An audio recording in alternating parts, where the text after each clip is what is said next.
I think a sensible place to start is why now?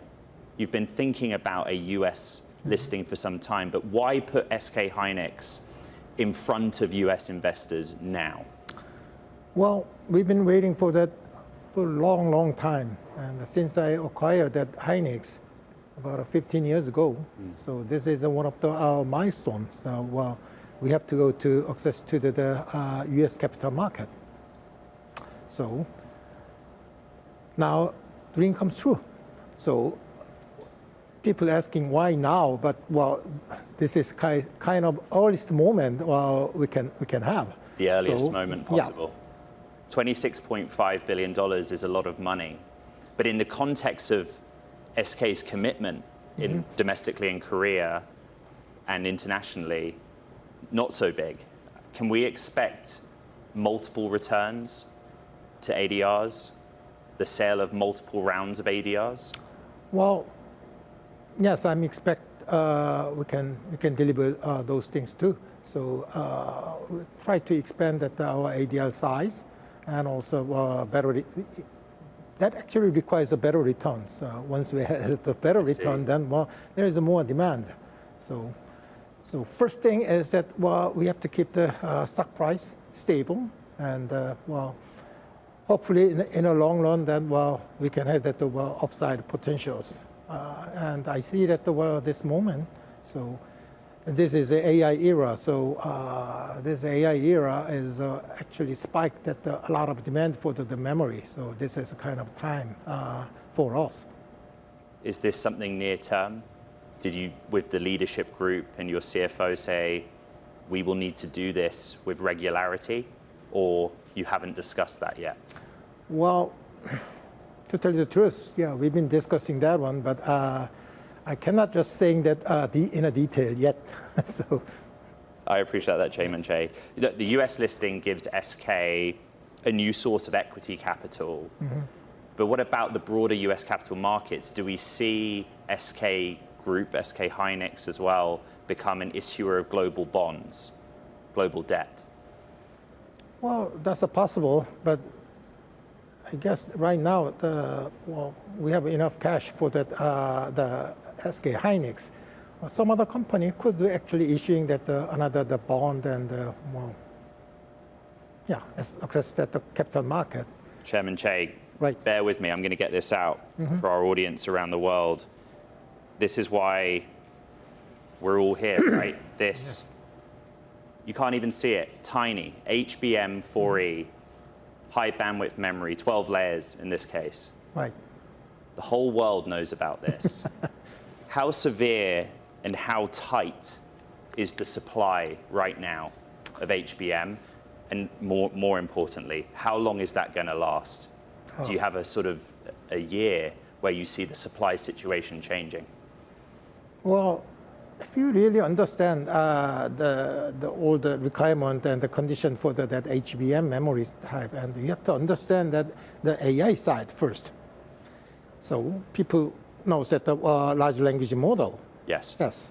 But that large language model is very important things. But I guess in the future, so, the more we're using that AI, and the AI actually requires more. The inference phase. Yes, but I see that memory. The main is a KB caching.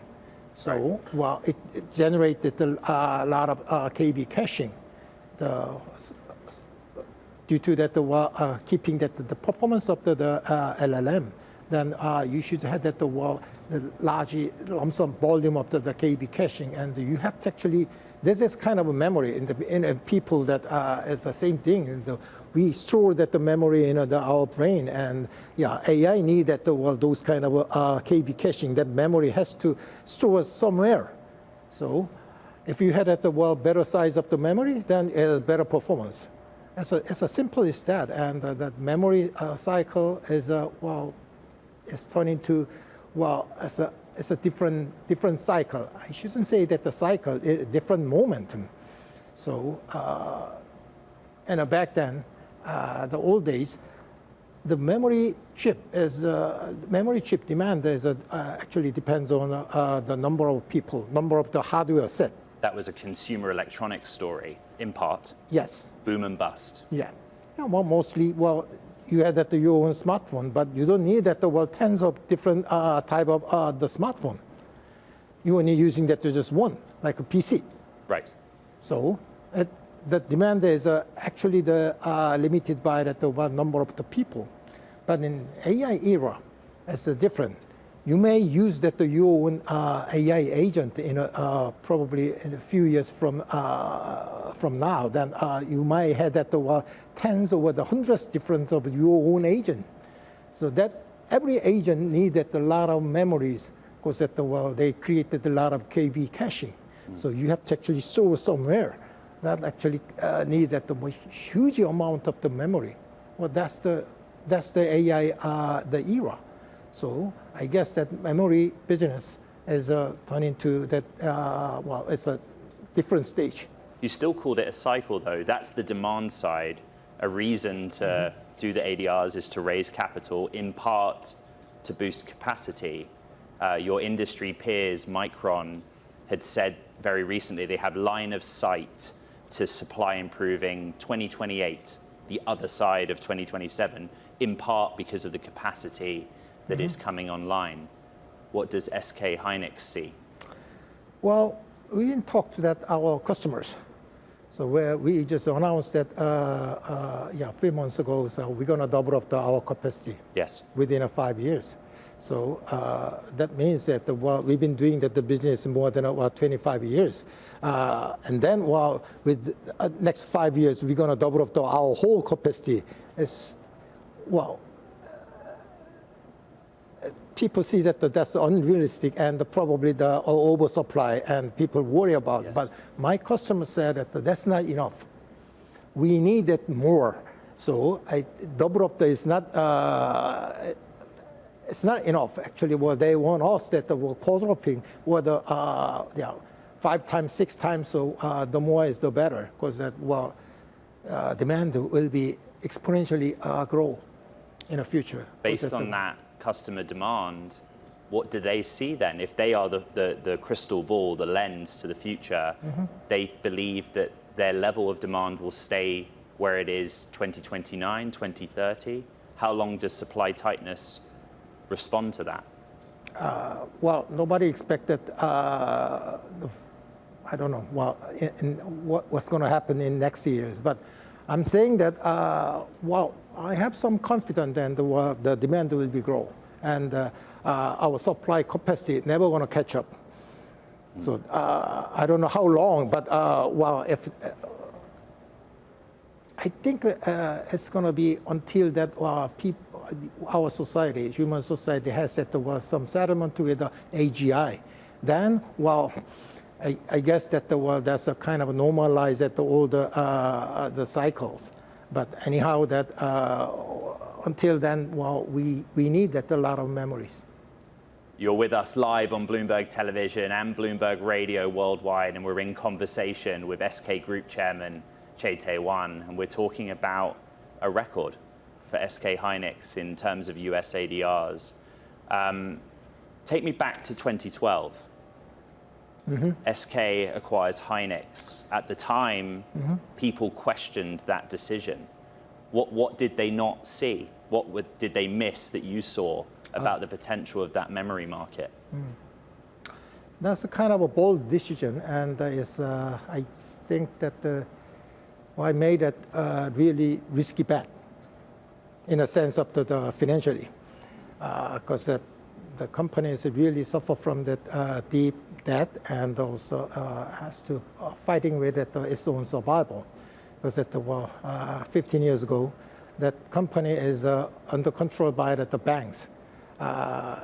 Simply it's a Chapter 11, and yes. But in Korean sense, what we doing that the banks is a workout program. So, but they doing that more than 10 years in the workout programs. That actually means that nobody really wants that this portfolio, because it's too risky. Reason why is memory business is cyclical. And that actually suffer from that uncontrollable cyclical business cycle. And it requires that every year multi-billion-dollar capex, no matter how. Yeah. So even though you don't make that the money, but the business require that the machines and expand and adapting new technologies and buying that the new equipment, and they have to spend at a huge size of the capex. That's why, and nobody really wants that those kind of danger business. But you did. But yes, I see it a little bit different because that, if you see that different angle, this memory manufacturing is most sophisticated the manufacturing business. So if you really do it, then you can do anything. Like if you crack the technology, the process. Yes, and also the whole process of that manufacturing as it actually, once you make the little chips, but chip inside that 380 billion transistor in it. Yes. So that's the business. So how are we going to create those kind of things? And it's a small, small size in the silicon things, and we actually put it in the huge size of the transistors. That's a state of art of the technology. So once you're doing that, and I can manage anything, and I can actually challenge anything. Also, in digital world, create a lot of memory in the future. Right. So and you saw that. Yes, I just bet on that, and people need that memory. Yeah. You talked about managing the process and the idea that, at that time in 2012, debt was a very big consideration in the market. It was boom and bust, cyclical. How much has this, you've been asked about this a lot, but the idea of the long-term agreement with customers changed that history? Right.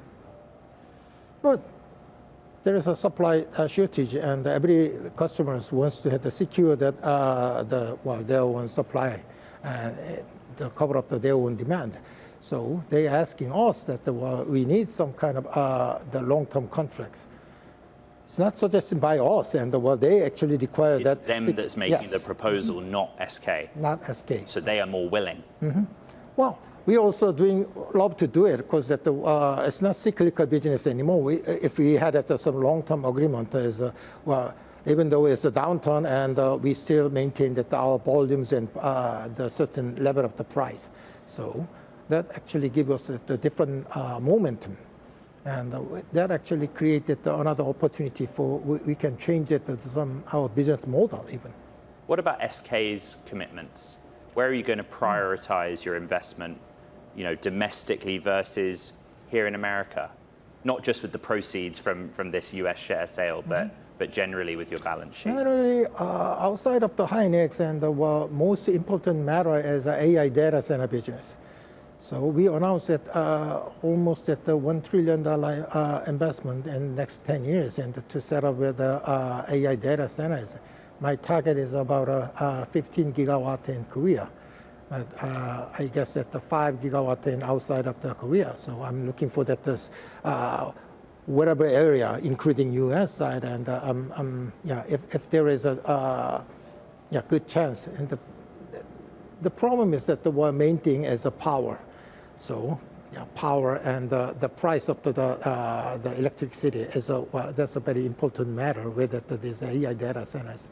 But once we build that AI data centers, and then it can actually synergy between the memory chip and this infrastructure matter. So that's what I'm doing in the future. We're live on Bloomberg Television and on Bloomberg Radio, and this is Bloomberg Tech in conversation with SK Group Chairman Chey Tae-won. Thank you. You talked about the data center, the issues of the data center. This is an SK Group approach. Yes. So you're talking about SK Group looking more broadly at the AI stack, not just memory. Yes. Where else will you focus your attentions? Well, a company like SK Telecom, and they are doing their study on putting their resources on their own LLM. also the applications and physical AI side. Yes, robotics. Yes, and the healthcare side. Well, there's a bunch of opportunities, and we've been actually trying to pursuing all those business opportunities in the future. An issue here in America and in Korea is talent. There is a deficit of skilled workers in the chip industry in America. And a company like Micron knows that there is a lot of talented people in Korea. How are you going to manage that? And again, your investment plans for here in the USA? Well, to secure that, bring that more talent is, ADR is one thing, one good. One option. Yeah, options. And ADR gives us that there was some kind of financial play options. Like even the stock option, then we could actually using that the ADR directly. Again, yeah. right. So it actually attracted a lot of a lot of talent to the to our group. I see the ADRs is also about public perception of SK. Right. That's another things, and the perception is matter. So we have to spend a huge money on the recruiting a lot of good talent, and I don't really care about the talent. It could be that the U.S., Japan, they could be anywhere. Yeah, it's everywhere. So I try to recruiting that much more the talent, and that's the kind of important things. And I'm asking that our CEOs to, your job is to secure that talent in the future. So let's just set the doing, and we're gonna create a lot of jobs, and we announced that several $1 trillion investment plan for in the future. So we need a lot of talent, right? Chairman Chey, what is the biggest technological advantage that SK has built? Or on the memory side? On the memory side. Okay. Process? Design? I guess that, you cannot just say just one thing, but... What's the most important thing? One team. So Hynix, I really focused on we could bring that to just one company, one team. So this is a simple business model and memory manufacturing. So we can actually emphasize that we are just one team. And so I think that the one team made it with a really one big historical achievement now. So that's what I'm saying, and that's the most important matter. Yeah, you can say that there was some design capacities and process technology. This is right, but that's all working with TSMC on the base die, which the others do not do. Also, we don't actually compete with any customers. That's another. You do not compete with any customers. No. And you feel that's important? Yes, that's important. And that actually gives us a lot of room to actually partnership in the future. So that's how we can actually maintain all those partnerships. Bigger picture. Can you catch up with Samsung? Oh, that's. I don't want to answer those kind of questions. So I don't.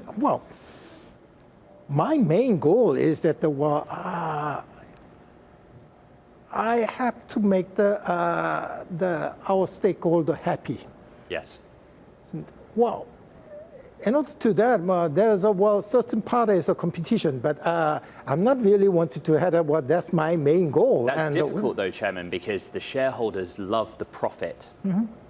The customers want more capacity, more supply. Those seem to be competing ideals.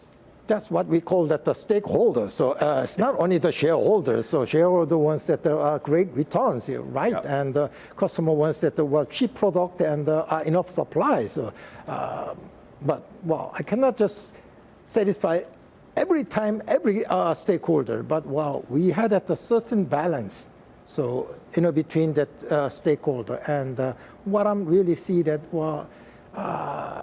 I also have to make that my members members of the company, well, they have to be the happy. So happy company make the happy result. So that's a simple. I need to say, Chairman Chey, the ADRs, one stakeholder, the US investor, the ADRs indicated to open $177 per ADR. Of course, the ADRs were priced at 149.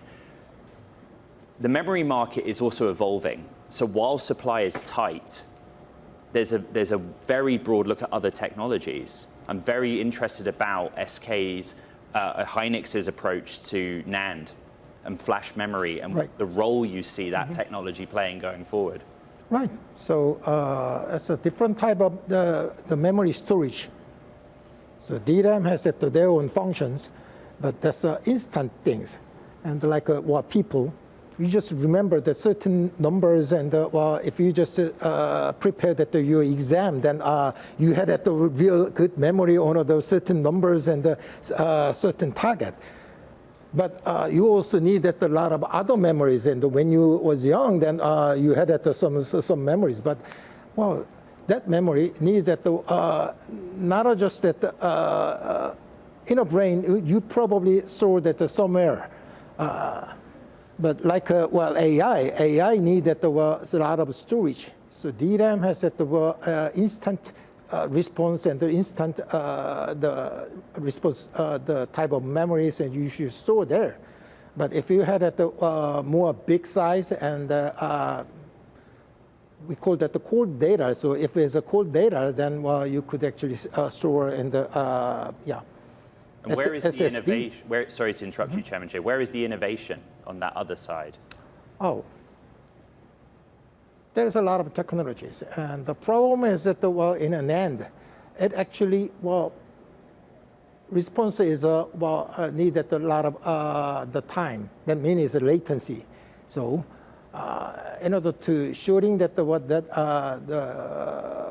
latency, we need a lot of special technology on that. And probably what we call that the KB caching, the key value caching, and the cache has to store in somewhere. So that's a kind of the pyramid, the hierarchy of the whole memory storage systems, and we need that all those evolution of the memory things. And SK will invest into that technology. Of course, that's the main business, and we're gonna make it, and we could actually deliver some other business model even, not just at the memory producers. So we could actually memory servicers, like the memory as a service. In the future, that is another area. So we could actually focus on. So talk a little bit more about memory as a service. Well, the basics of how that would work. Well, it's right now it's a kind of imaginary things, and it's an idea. Yeah, yes, just an idea. So, but I think that our whole AI trend, the direction goes there, because that the memory is a kind of real bottleneck, and we have to solve it. And some of the specialists actually bring that certain type of solution to each customers and each application. So. It's not just that one solution could actually cover all those problems. It's not going to happen, but it's an influencing market, and that influencing market has their own characteristic. That characteristic, and we have to develop a certain adjustment for the stack of the memories and how to do it, and we need some special software together. But anyhow, we could actually solve as a kind of services rather than just here is memory and you just use it. But we just fix all kinds of different memory, the memory systems. So once we made it, and we could actually deliver as a kind of service rather than just produce it just a commodity.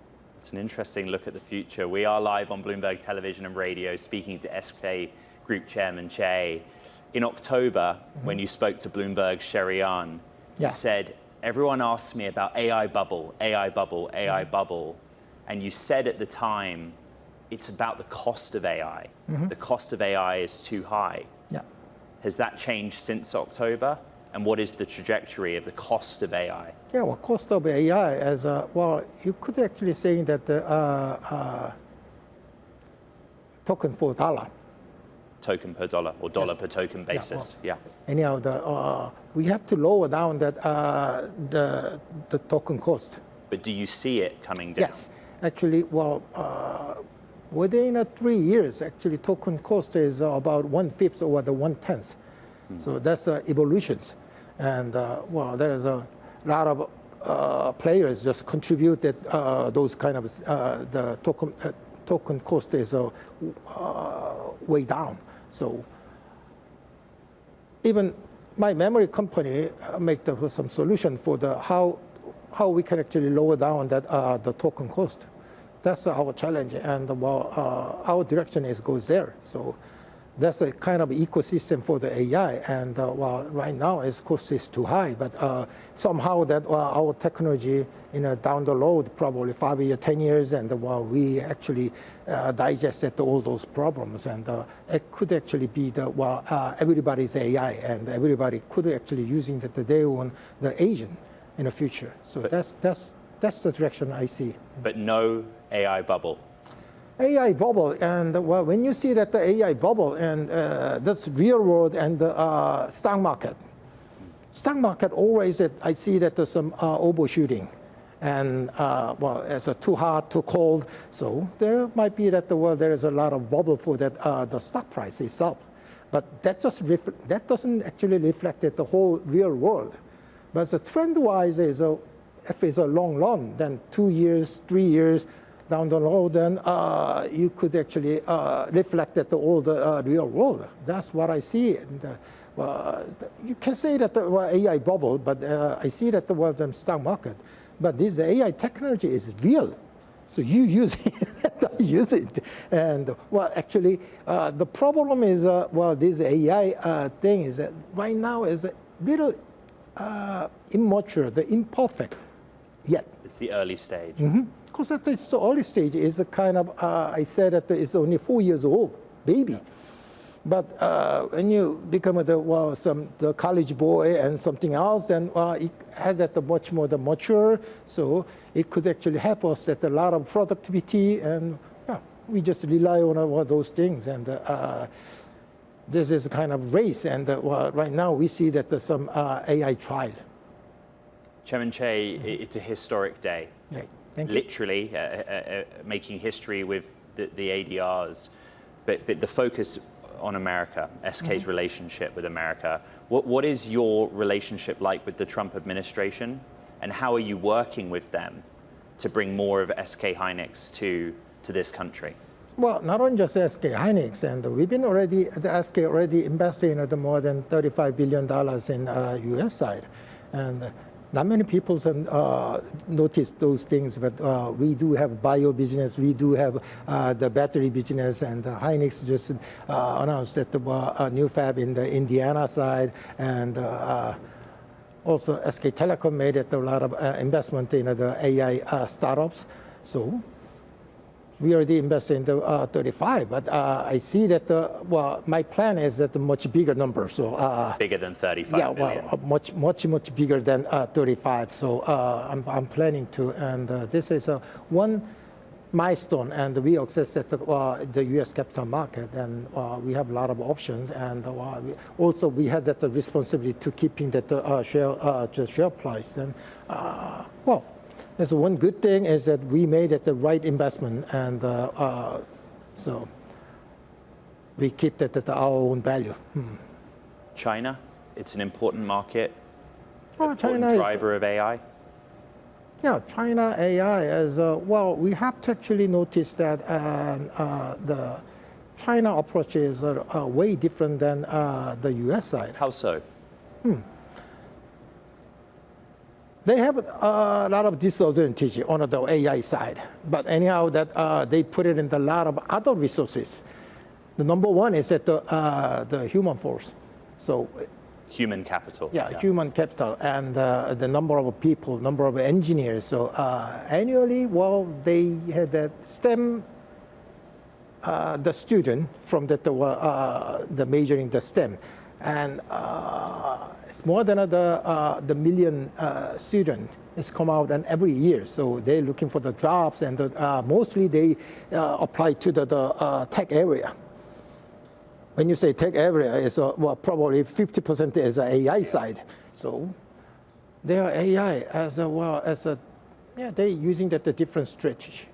So I don't see that any kind of the visible result yet, but there is some signs, and they making that the cheaper way, and they try to create that cheaper token. The token cost comparability is yes, that's a kind of an important matter, and the U.S. focused on top niche market and the quality of tokens, but China is focused on other ways. So I don't know the result, but well, I see that they're using the different strategy.